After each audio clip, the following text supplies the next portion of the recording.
Well, the voice-to-text indexing of videos is something that we debuted during the presidential debates, where we were able to take the transcripts of the debates, abstract the keywords, and then allow people to click on those keywords and go straight to that portion of the video.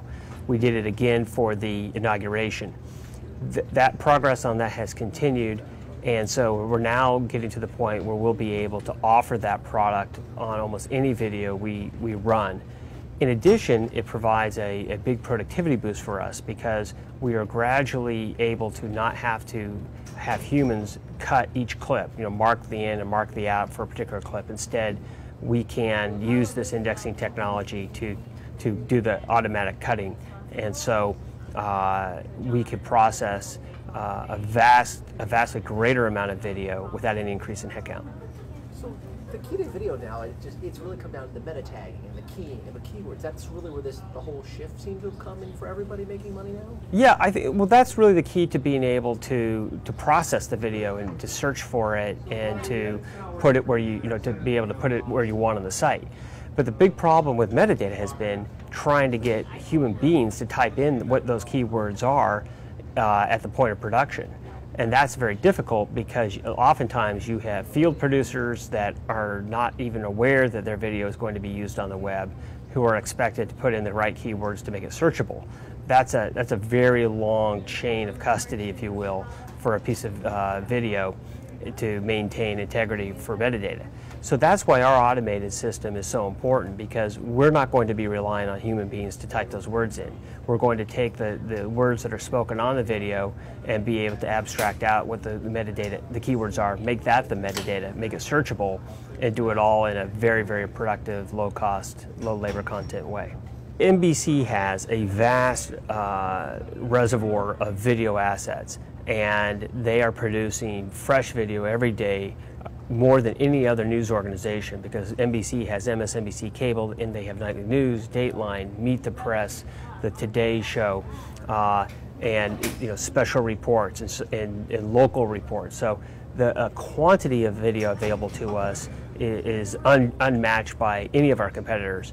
But getting all of that into one bucket can be challenging, and that's why what we're asking NBC to do, and what they're doing for themselves, is that they're getting it all into one place. They're standardizing how all that video is produced, and then we're able to grab that video that has made as far as the television production level and take it in an automated way directly into our digital systems and out onto the web.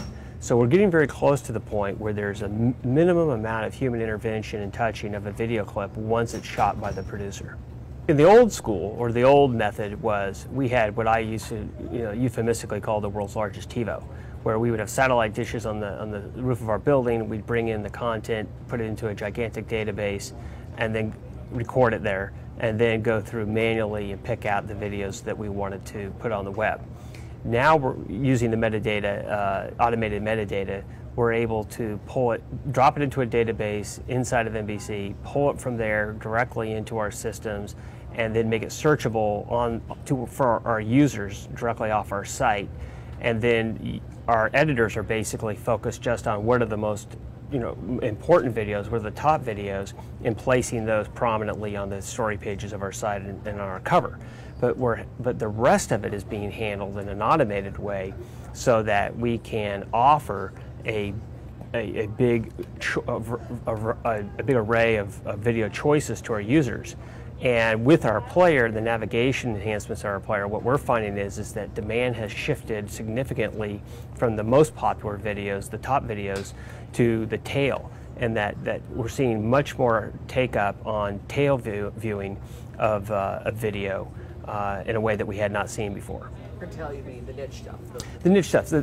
So it used to be that, in round numbers, like 80% of the videos watched were in the top 100 most popular videos, or 80% of the streams were amongst the top 100 videos. Now we're seeing that it's almost shifting, where the majority of the streams viewed, or the videos viewed, and the majority of the streams that we're aggregating are outside of that top 100. So interest is being spread across a large set of topics and news stories, and it's not as concentrated on just a few stories that we happen to put on the cover. Now, the exception, of course, is something like the Michael Jackson story. So you'll have a huge story, but when there's not a huge story, we're able to see much more diversity and interest. And that means that we're doing a better job of surfacing this content and giving our users the tools to find content that is most of interest to them.